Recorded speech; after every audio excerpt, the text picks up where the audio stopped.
When Malcolm Turnbull took over as Prime Minister, he promised that with the mining boom over, innovation would be the key to unlocking jobs and growth.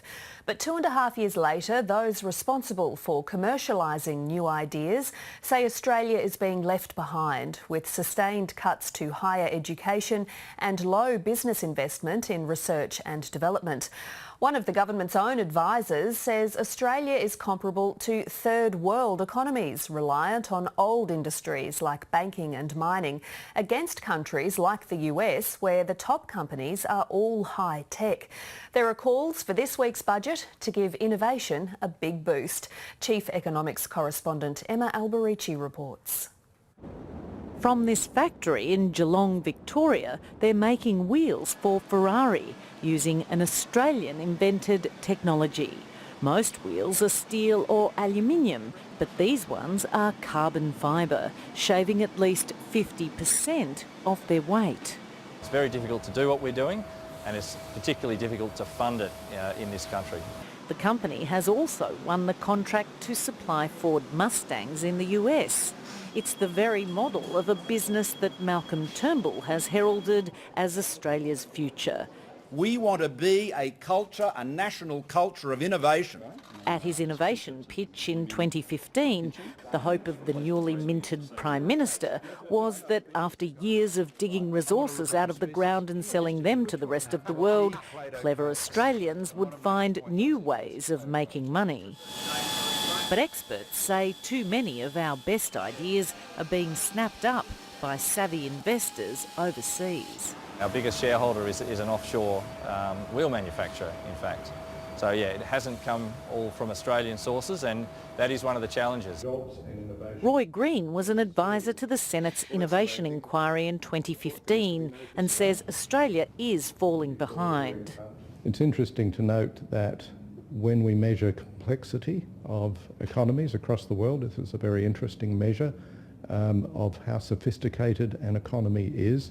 We rate right down the bottom with countries like Oman and Kazakhstan. A tally by Roy Green and Universities Australia shows $11.8 billion has been cut from federal spending on innovation, including higher education, since 2013, from research, tertiary students and universities, and the Education Investment Fund. The latest minister, Michaelia Cash, when asked what was her policy for innovation, responded that she wanted business certainty, and that meant doing nothing. In a statement to the ABC, the minister said the Turnbull government is committed to providing strong support for Australia's science and innovation sector. Many new businesses rely on our universities, and not just to provide better skilled staff. This is the first phase of the expansion of our current facility. The first Carbon Revolution factory was funded by Deakin University, now the landlord and investor in a growing number of business startups. How many people will you employ here, do you think? Ultimately, probably close to 1,000 on this site. Tertiary education and research funding are at the core of any innovation strategy. Education is Australia's third biggest export after iron ore and coal. But universities say government and business don't give them enough credit for their contribution to the economy. Diversity on business boards, besides gender and colour, should be skills. Where are the high-end knowledge people, professors in universities sitting on boards saying what they're doing?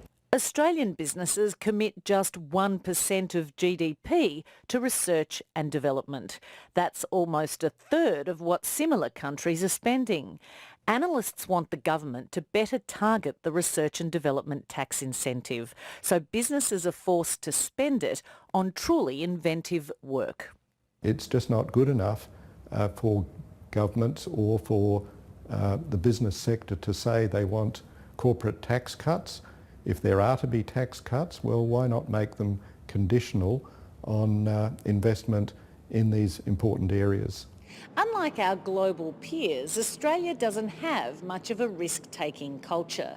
When Tony Abbott was PM, we didn't even have a science minister because a view has taken hold that innovation equals job destruction, that new technologies will replace workers.